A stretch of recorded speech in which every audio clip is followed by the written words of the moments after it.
Hello, and welcome to the Deathcast. I'm your host, author, and journalist IanTott, and I'd like to thank you for joining me as we prepare to take our fourth look at the Ypsilanti Ripper. Before we get going, as always, I have the normal show notes. If you'd like to follow me on social media, just search for the Deathcast. If you'd like to help support the show, there's a couple of ways that you can do this. First and foremost, you can go to your favorite podcast app, follow the show, and leave a 5-star review. You can also go to tinyurl.com/dcast Patreon, where for as little as $1.99 a month, you can get access to early ad-free shows, as well as exclusive content, just as my first two Patreon subscribers, Channel and Anthony, did, as well as the largest Patreon contributors monthly, Samantha, Debbie, Matt, and Betty. Again, that's tinyurl.com/dcast Patreon. Right now, I've got a poll up on the Patreon page asking the Patreon members which case they want me to dive deep into next. And if you want to take part in that, you can go to that website. Again, that's tinyurl.com/dcast Patreon. Alright, now that all of that's out of the way, find yourself a nice comfy chair, kick back and relax. Before I say it, R.I.P. to Sabu, my favorite wrestler of all time. I've got my coffee. I've got my cigarettes. Let's go into the crypt! When we left off last week, spring of 1969 had sprung, and unfortunately there had been two further murders. Officers located a dilapidated farmhouse outside of Ypsilanti where it became readily apparent the killer was bringing his victims in order to commit the heinous acts that he was perpetrating against them, as well as storing their bodies. Now, what ends up happening is the police and crime scene units, they go over this farm with a fine-tooth comb, and they decide to hold the discovery of this location back from the press and the public under the belief that the killer would probably return to the crime scene, and in doing so, the police were optimistic that they would be able to catch this individual. However, at a closed-door meeting with the press, the police informed them that they had discovered this, asked the press not to go forward with the story, only to learn that a member of the task force had actually leaked this information to the press about an hour prior, and the story was all over the local newspapers as well as news programs. However, the police had not given up hope concerning the farmhouse. In fact, they were keeping a close watch on it. As all of this is going on, the younger sister of the first victim, Mary Therese Flezer, goes to the local newspaper with a letter that she has written. This sister, at this point, is a sophomore at Eastern Michigan University. And this is what the letter says. To the public, have you ever walked from class to class on campus without looking over your shoulder for fear of someone watching you? I haven't. Have you ever been able to sleep without awakening in the middle of the night from an endless nightmare? I haven't. Have you ever had a stranger smile at you and want to smile back, but been too afraid to? I have. Have you ever driven down Getty's Road without shedding a tear? I haven't. For I am the sister of one of the 5 victims of the brutal, perverted murders that have taken place in this community within the last 2 years. My sister was the first. Whose sister will be the last? Many of you will read this letter and pass it off by consoling yourselves with, "It couldn't happen to me." But I believe that after 5 of these slayings, it should be obvious that the murderers have no respect of persons and that any one of you could be next. I think it is time for the people of this community to exercise their rights as citizens and do their part to see that justice is brought about. I am, therefore, making a personal appeal, not only for myself, but for all young girls who are forced to live in this constant fear for their very lives. This appeal being that you, the public, come forth with any information you have, which in some way may be relevant to these murders. Now, this letter from Mary's sister gets a lot of attention, with other newspapers carrying it other than the one that she had originally gone to, TV newscasts interviewing her, as well as radio station. And it has the effect that the police and their pleading were not able to have. People began talking, contacting local authorities, telling them things that they have encountered which they found to be odd. One involved a baby doll that was hanging by its neck from a fence, which was later found to have been placed there by a young girl. There's a lot of these types of tips reported, all of which had to be tracked down by the police. Then Wednesday, April 23rd, happened. A detective from the sheriff's department was making a routine patrol of the abandoned farmhouse crime scene when he came upon some objects in the basement of the farmhouse. The first was a small, shiny metal object lying next to one of the stone walls, and it turns out to be a cheap woman's gold earring, and not far from that, a piece of white cloth. And it's pretty quickly learned that these objects had not been logged as having been on site in the farmhouse when it was initially discovered or in the days afterwards. This leads the police to two assumptions. Either someone is playing a very cruel joke on them, or the killer has returned to the farmhouse and placed these objects there for the police to find. This is an extremely brazen act, as one of the earrings as well as the piece of fabric are found to have come from some of the victims. And police then begin to wonder how the individual had gotten into the farmhouse without anyone seeing it. There had been sporadic surveillance on the structure after its discovery, but it hadn't been continuous as the police had wanted, due to the fact that the press had published the story about the discovery of this major find. After these items are found at the farmhouse, the police become fairly certain that two things are occurring.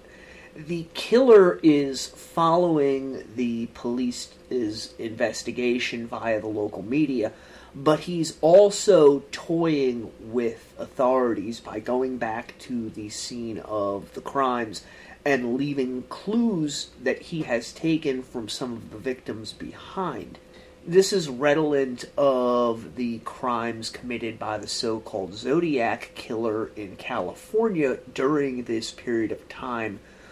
Zodiac, for those unaware, is an unknown serial killer responsible for a number of murders in Northern California in the late 1960s, who would send letters to newspapers as well as to authorities who were tracking him, taunting them to catch him. This type of thing, while not extremely common in serial murder, does happen, and is really reflective of an individual who has a superior self-imposed view of themselves, meaning that this killer believes that he is not only smarter than the police, but he is better than them, and that he can get away with his crimes unscathed while thumbing his nose publicly to the police. This type of thing tends to infuriate police departments, who then redouble and triple their efforts in an effort to capture the suspect. On May 13th at roughly 3 a.m., A sheriff's deputy was driving down Geddes Road when he saw flames in the distance. Racing to the scene, he discovered that the barn where some pieces of evidence had been discovered was aflame. The officer quickly makes contact with the fire department, who arrive. However, by the time they get the fire under control, the barn is in complete ruins, and any further evidence that may have been stored inside of it is lost. And the police wondered about this destruction of the barn, as more evidence had been discovered inside the basement of the house than it had in the barn, and speculation ran the gamut of, were there other pieces of evidence stored inside of the barn that the police had failed to take note of, to were there bodies, or at least a body, hidden somewhere in the barn that the killer was hoping to destroy. However, that was not the only activity that occurred that day. Later that morning, after officers had left the scene, a reporter made his way over to the farm to get the lay of the land and discovered 5 lilacs arranged in a row lying across the driveway. At that moment, a car pulled into the dirt driveway, and when this reporter turns around, he sees it's a sheriff's deputy. He waves the man down, pointing out to him the lilacs that are lying in the dirt. This reporter is going to end up coming under police scrutiny, as he turns up at a number of the crime scenes, having overheard the chatter on the police scanner radio that he has in his car. Now, a few days after all of this, a EMU student who had dropped out is arrested for the arson at the barn, which he stated was caused by being under the influence of alcohol. Because of this, and the fact that he lives on Lower Forge Road, near where one of the victims had vanished, police put this young man on their suspects list. A few others will be picked up and arrested for this arson over the coming days. After a polygraph examination, the arson suspects were found, at least according to the police's satisfaction, not to have participated in any of the homicides.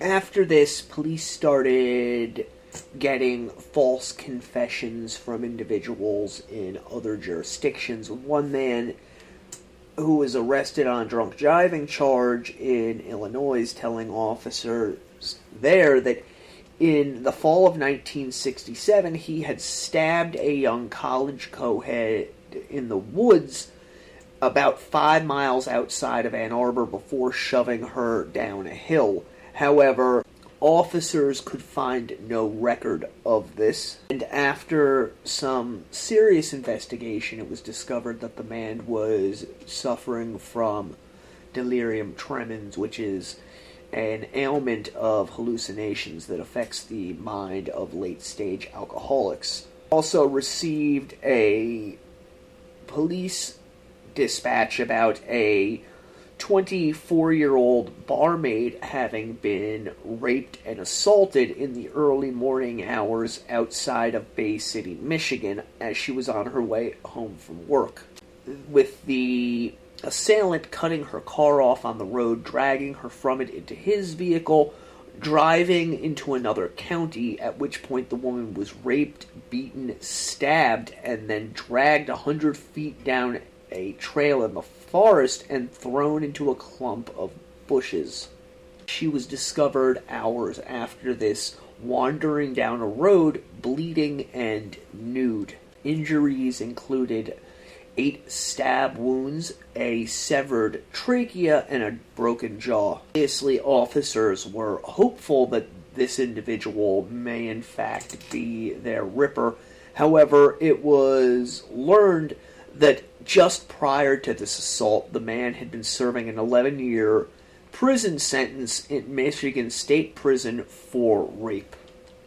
More stories like this continued to filter into the Ypsilanti and Ann Arbor police departments. However, unfortunately, with each new case that came in, officers' hopes of any of these having been related to the crimes that they were investigating became lower and lower.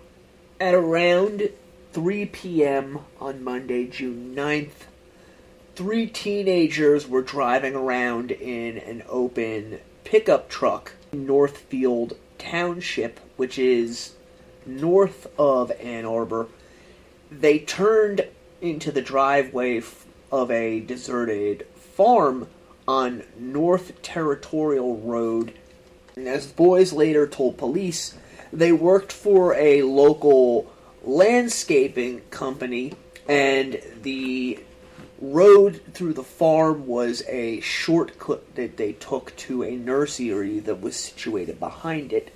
As they made their way down this dirt drive, one of the boys started screaming hysterically, causing the driver of the truck to slam on the brakes and ask what was wrong. And the boy points forward, and then the driver and the other person inside the truck see it. The naked body of a young woman lying in the dirt in front of their truck, stretched out across the driveway. Her clothing was piled nearby, and her body was covered in blood. Obviously, the boys leave the area and contact police, who quickly descend on the scene. The woman was listed as being roughly 5'7", 135 to 140 pounds, with dark brown hair tied into a ponytail. A strip of purple fabric was wrapped around the top of her head. It was later discovered that this belonged to a blouse that was lying nearby, which had been ripped from the young girl's body, while the lower part of her body was covered in a blood-splattered white skirt. There was a black and white rain jacket laying across her feet. Nearby, the young woman's panties and bra were discovered. Pantyhose slashed through at the crotch, and a few feet from this, a purple patent leather pump, although they were unable to locate the second shoe. Officers deduced that the young woman had lain in the road for the majority of the previous evening, as it appeared that her body was waterlogged. It had rained the previous night, and they noted telltale evidence of this. She had been stabbed multiple times about the body, including twice through the heart, shot in the head at point-blank range, and also shot in the right thumb. The most ghastly wound, however, was found to be the slashing of the victim's throat. Her head was nearly severed from this action. It was later discovered that the young woman had actually died from the gunshot to the head, and that the majority of the other injuries had been inflicted post-mortem. After the medical examiner goes over the young woman's body, it's discovered that she has been raped. However, they are unable to determine whether or not this occurred either post or pre-mortem. The pathologist puts the victim's death somewhere between Sunday and early Monday morning, and they conclude that the young woman almost certainly was not murdered at the place her body was discovered, as although she is covered in blood, there does not appear to be any evidence nearby indicating that she was in fact murdered at the scene.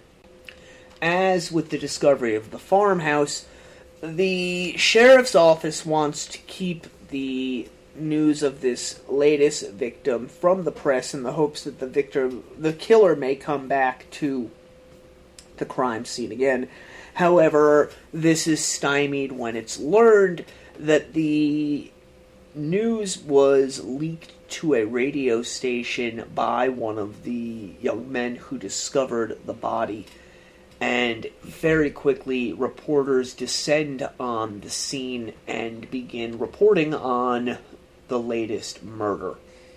The MO is essentially the same as in the prior crimes, including the use of a .22 caliber handgun, although the severity of the brutality on this victim has escalated yet again. Amazingly enough, officers end up finding the murder site in Ann Arbor Township, right where it borders Northfield. A deputy was driving on Earhart Road when he stopped just before going into Northfield. He noticed a gravel pit on the side of the road and drove into it, and immediately stopped his car. There was a pair of brown loafers side by side sitting just inside the entrance to the gravel pit. The officer got out. He starts to inspect it and notices drops of blood in the dirt. Officers rush to the scene, where 2 red buttons are discovered, later matched to the then unknown victim's raincoat. These shoes were later found to have fit the victim, and the blood was also found to be a match for her blood type of O.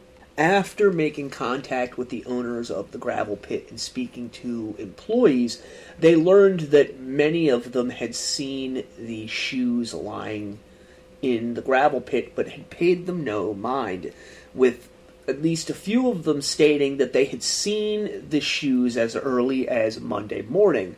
However, all of them admitted that as it was a popular place for couples to park, they didn't think anything of it upon seeing the shoes, as finding discarded bits of clothing was fairly common, so no one had gone to investigate, and thus had missed the 2 buttons as well as the drops of blood. And officers were fairly certain they had found the area where this still unnamed victim had been murdered, roughly 5 miles southeast from where the body had been discovered. They also realized after checking maps that many of the victims had been found in this general location, with 2 of the previous victims having been found on Earhart Road, and in total 5 of the then 6 victims having been found within a 20 square mile area. Tuesday evening, a young couple walked into the sheriff's department on Washington Avenue. They had seen the picture of the dead girl in the newspaper, and the young woman was fearful that it might in fact be her roommate. This young woman stated that she and her roommate were both graduates of the University of Michigan's School of Architecture and Design, and that both of them had stayed on in the area that summer to take additional courses. Officers learned that the 2 of them lived in an apartment off campus, and that she had last seen her roommate the previous Thursday when she had left for a long weekend. The roommate stated that her missing friend was a 21-year-old by the name of Alice Elizabeth Kalam from Kalamazoo. Officers were startled upon learning this, as a piece of holdback information they had kept from the public was a small locket with the letter A engraved on it. The officers learned that the young woman had returned to her apartment on Sunday night to find it empty. However, the lights were on inside, and nothing appeared to have been moved. The only thing of note, she stated, was that a shoebox was lying open on the living room floor and that the box looked new. When asked whether or not her roommate had had a pair of purple pumps, the woman stated that no, she had not. When questioned about the clothing found near the victim's body, the young woman stated that yes, in fact, her roommate did own those types of garments. They learned that this young woman's boyfriend, who had accompanied her to the police station, was friends with Alice, and that the two of them shared an interest in photography. They had been together that past Thursday evening, where he had been showing her how to use an enlarger. According to this young man, when he left, Alice had been in the process of making prints. She stated that she had seemed to be in a good mood and was looking forward to going to a party the next night. He stated that he had called during the weekend and received no answer to his call, and that he had decided to head over to the apartment on Monday to pick up his enlarger, and was discovered after his girlfriend let him into the apartment that the prints that she had been working on were still in the rinse pan of the makeshift darkroom. At this point, officers suggested that the young couple go over to the morgue to make a positive identification, and unfortunately, it does turn out to be Alice Elizabeth Cullum. And unfortunately for Alice's family, they end up learning of their daughter's murder that same Tuesday evening from the Kalamazoo newspaper, which carried a picture of her. This was one of the death scene photographs that were taken that were not too graphic. They end up driving all the way from Kalamazoo to Washtenaw County, which was about 100 miles. They too positively identified their daughter's remains. With Alice having been positively identified, the police are then able to zero in on her final known movements. Police do a thorough search of the apartment that Alice had lived in. It was a ground floor apartment on Thompson Street, next to a municipal building and a high-rise apartment building. They found nothing out of place, no signs of forced entry, and they noted that her wallet, which included her driver's license and cash, was still in the apartment. The only thing out of the ordinary was the shoebox that was sitting in the middle of the floor and had been purchased at a local store. The shoebox had contained originally the purple pumps. After speaking with tenants in the apartment building, police still had no clue as to Alice's movements at that point. All they knew is that she had been in the apartment with her roommate's boyfriend developing film. One couple who lived in the apartment stated that they had run into her at about 8 o'clock on that night, coming into the apartment building carrying clothing. They learned that Alice had been with a friend of hers through most of Saturday afternoon, right up until the time she had gone into her apartment, with Alice telling her friend that there was a party she was going to attend around 9, but she didn't want to go too early. They also learned that no one knew of any young men that Alice may have been dating. They learned that the party she had been planning on attending was taking place in a old railroad station that had been converted numerous times, and by all accounts the party was a fairly well-attended, raucous affair that was a birthday party for a local musician. Police estimated that some 200 college-age students had attended this party, with the party going until around 4:30 in the morning.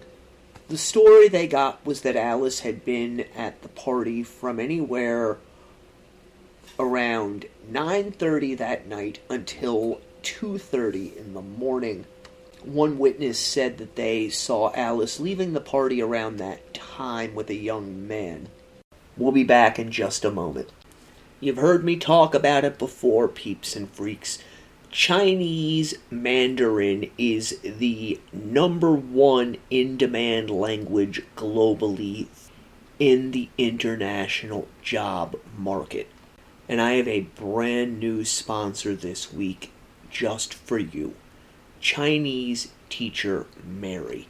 Mary goes deep into learning Mandarin, much the same way I go deep into covering true crime cases, ensuring that every single student not only understands pronunciation and sentence structure, but that they can differentiate between tones, read the language, and speak it fluently.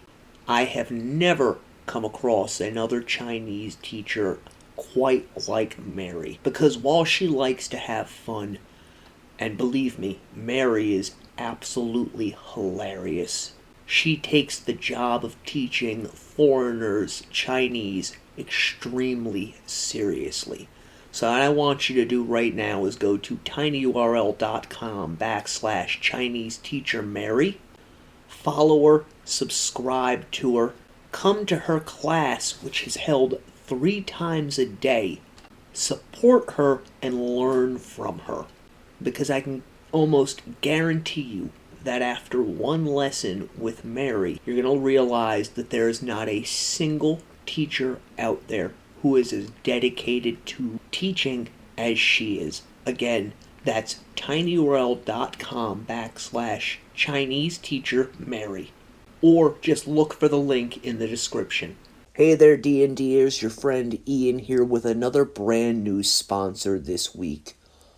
Artwork by Katie.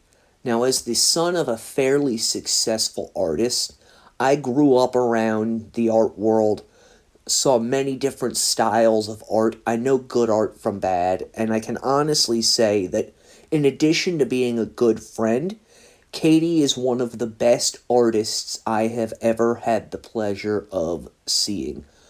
Her works of art, be it drawings or paintings, are absolutely amazing. And Katie doesn't just do original works of art, she also does commission pieces. So if you're looking for that perfect piece of art to offset the decor in your home, office, or even in your place of business, go check out Artwork by Katie at linktr.ee/Katie Artworks. That's linktr.ee/Katie Artworks. You'll be blown away. Although no one could state who this young man was. A driver for the Detroit News, who was out delivering that morning's papers, informed police that he had seen a young woman matching Alice's description in the company of quote-unquote hippie types at a local Dunkin' Donuts at 4 a.m. Then a curveball came detectives' way when a young man who told police he knew Alice fairly well said that he had been there from roughly 11 p.m. until 1:30 a.m. and he had not seen her at the party at all. Although there was a girl there who resembled Alice, according to this young man, it was not in fact her. Was this young man's belief that those who claimed to have seen Alice may have mistaken this other girl for her, as they were probably not as well acquainted with her as he himself was. After this young man spoke to police, others who had been there that night who knew Alice on sight alone said that they could not definitively place her at the party on the night that she disappeared. The police did discover this young woman who was said to resemble Alice, and she could not say for certain whether or not the accounts that had been given of Alice's movements that night could in fact have been attributed to her, which left the police on unshaky ground as to what exactly Alice's movements were on that night. This led officers back to square one, which placed Alice in the apartment at 8:30 at night. That meant that she could either have been abducted from the apartment or someone had called upon her and invited her out. She had decided to go walking or had hailed a cab. The only one of these that seemed plausible after checking around was Alice going and walking from the apartment. So the Ann Arbor Police Department spread out all over the area around Thompson Street, going door to door, soliciting information from people. Police started getting tips that amazingly would, at least on the surface, contain some kernel of truth. It was known that a number of the victims had been on their menstrual cycle, and a number of tips came in to the various police departments telling them that this person or that person had an unnatural, morbid revulsion to women's menstrual cycles, and that this person or that person should be investigated because of this. They also received tips stating that individuals had a problem with women that had pierced ears and that this could be the cause of it. Now, the menstrual cycle will end up actually playing a role somewhat in why some of these murders were committed, as you're all going to eventually see. The earrings, however, were more of a memento, which is something that many serial killers do. They keep a memento of each victim that they murder like it was a keepsake.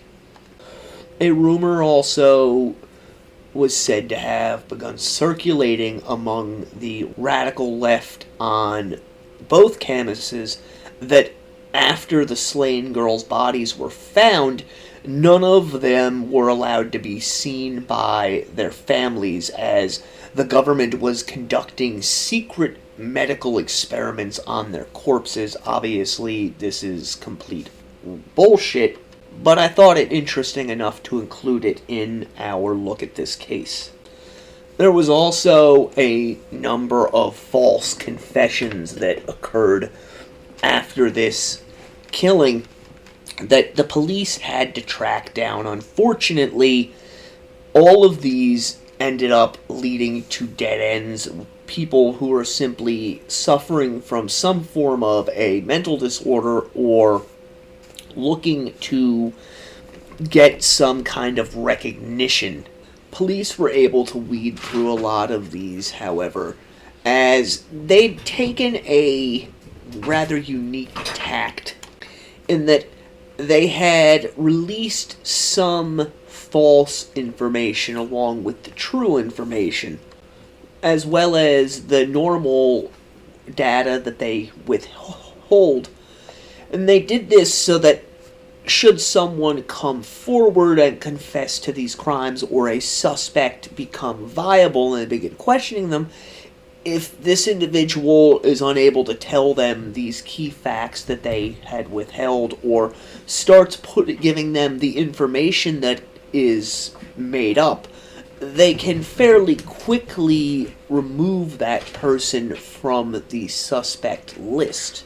One confession that came to them was from a man who was in Nashville, Tennessee, locked up for theft.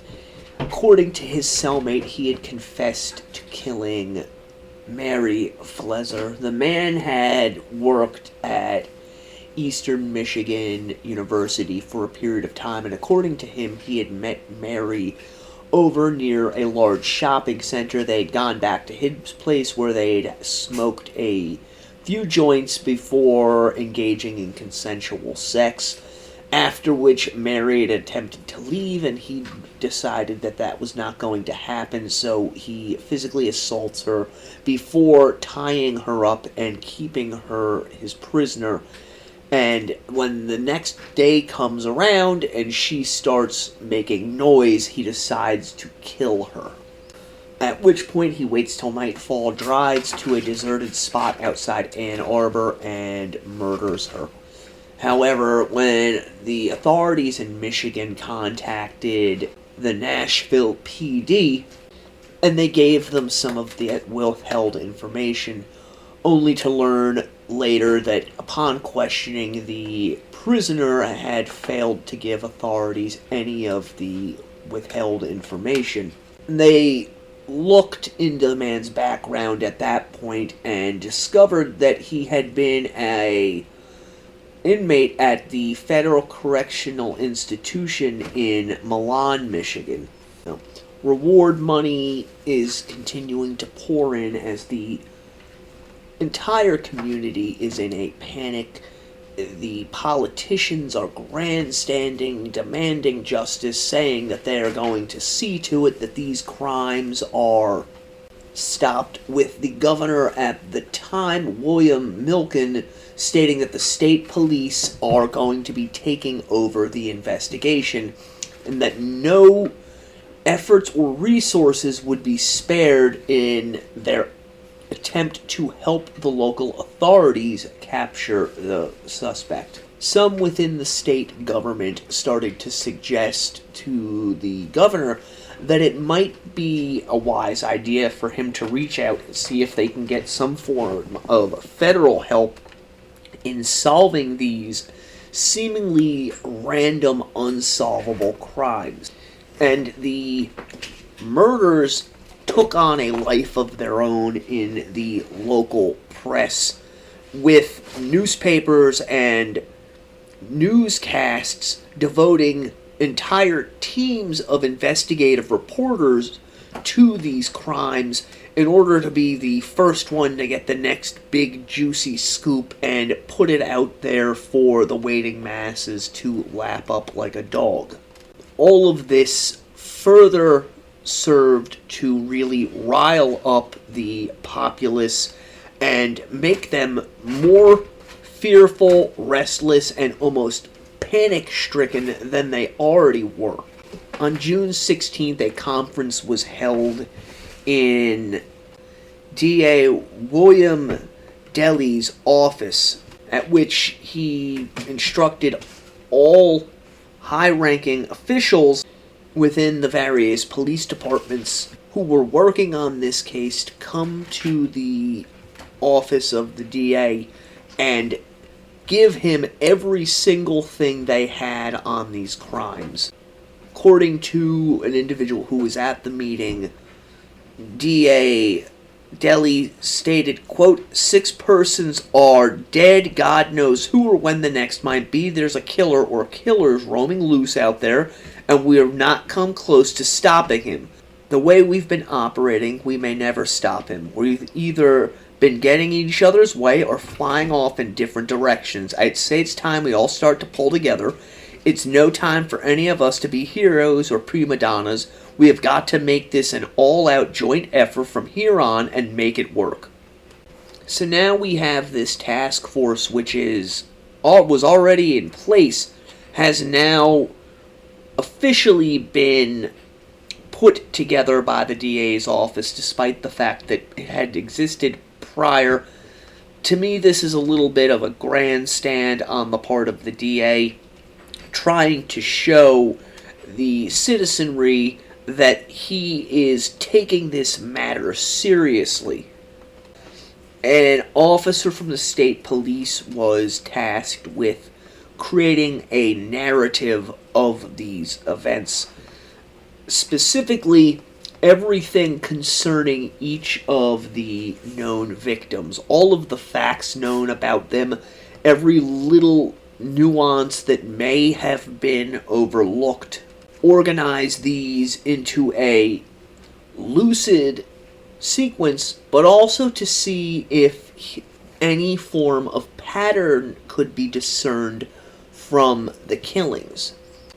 Right after the formation of this task force, a series of riots break out in Ann Arbor from students who are fed up with the rising cost of off-campus living, what they see as a overreaching hand of local police, as well as the police's inability to protect students.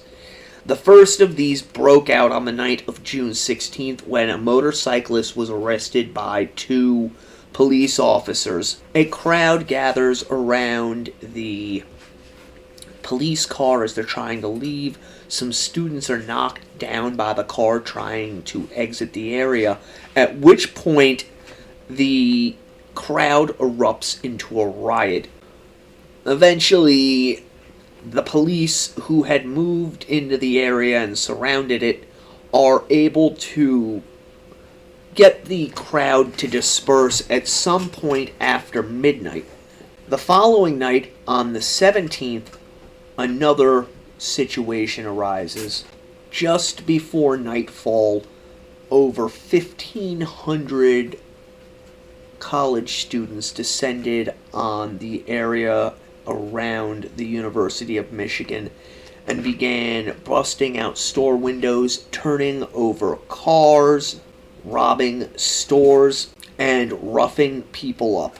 By 9 p.m., over 200 armed officers had descended upon the scene after the crowd began throwing bottles and other pieces of refuse at officers. The chief of police ordered the officers to move in on the crowd. After tear gassing the crowd at somewhere around 2 a.m., the police were finally able to get the riot under control. 25 people were hospitalized, with 17 of those 25 being policemen, and 77 had been placed into custody. The following night, estimates put over 2,000 students in the streets around the University of Michigan, although other than a small fracas between two motorcyclists and a group of hippies, nothing comes of it, and eventually those gathered disperse into the night. The police had beefed up their presence in both Ypsilanti and Ann Arbor. As the summer wears on and more students return to the area, new students and faculty members arrive at the school, while military veterans and members of the ROTC had organized volunteer patrols. Some of the fraternities that were male-based also began offering free escorts to co-eds around the campuses and on the streets if they were going out at night. However, the police were still unable to find any new evidence that would bring them closer to solving any of these crimes. So as summer's moving into mid-July, the populace is terrified about what has been occurring and the police's apparent inability to solve any of these murders. This is fed by the media's almost constant barrage of reports, which is really whipping people into a panic-induced frenzy. And then the night of July 23rd, 1969 rolls around. At roughly 11:15 p.m., the facility advisor of Downing Hall, which is a women's dormitory at EMU, contacted the campus police as one of their residents had not returned to the dormitory after curfew. This was 18-year-old Karen Sue Benneman. Benjamin was reported missing to the house mother by her roommate. After taking down the pertinent information, campus police informs the house mother that she didn't need to worry. The young girl was probably somewhere out and about on campus, and then broadcasts a message to all of the units that were patrolling the campus. The house mother contacts Benjamin's parents at just after midnight. The parents lived in Grand Rapids, and she wanted to see whether or not Karen had possibly gone home for the weekend. Upon learning that she had not, house mother hangs up. Now, Karen's parents are awake. They're starting to think about things, and they realize there's a very good possibility that something tragic has happened to their daughter. So Karen's father, Mr. Brenneman, contacts the state police, who then contact the barracks in Ypsilanti, who then contact the Ypsilanti city police.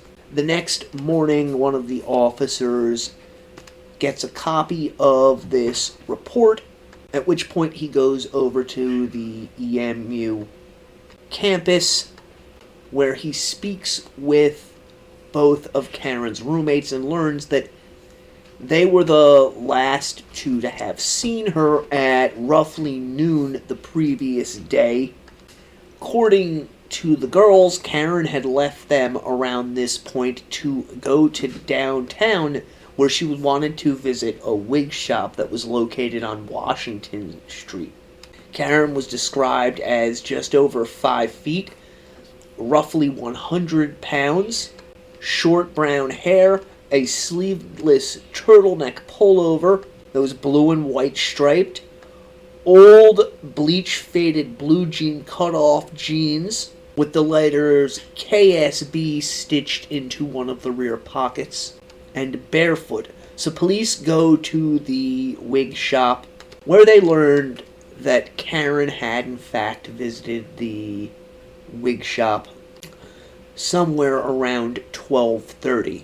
The officers continue questioning the shop proprietor and her assistant, and they learn that the two of them have a remarkably clear memory of Karen visiting the store, which they found very suspicious. They were even able to describe in minute detail the clothing that Karen was wearing, recalling that despite what her roommates had said, Karen had actually been wearing a pair of sandals. So the officers pressed them on this, wondering why they remember such a normal transaction, at which point they learn about the man on the motorcycle. Officers are stumped about this as the proprietor continues to tell them that she had attempted to dissuade the girl from riding off with the man. However, Karen informed them that he had given her a ride there on the understanding that she would continue to cruise around with him after they left the wig shop. To quote the store proprietor, Karen said, quote, "This is quite a day for me. I've done two things I never thought I'd do: buy a wig and let a stranger give me a ride on his motorcycle." Karen expressed some concerns over riding with the man, and the proprietor of the store told her that she was correct and that she should probably think twice about accepting a ride from a stranger, especially with what had been going on in the area during the...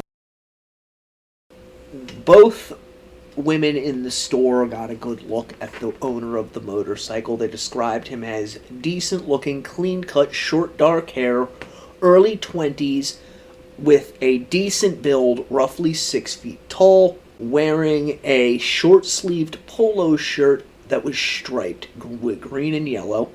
They stated that his bike was large and loud and was dark blue with chrome all over it. She told them that she thought the bike may have been a Honda, and that they had driven from the store with Karen riding on the back before turning right on Michigan Avenue.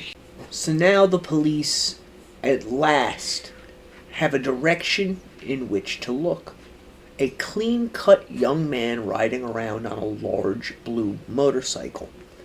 We are going to end the episode at this point. I hope that you guys have enjoyed this further look into the Ypsilanti murders. Until next time, stay morbid.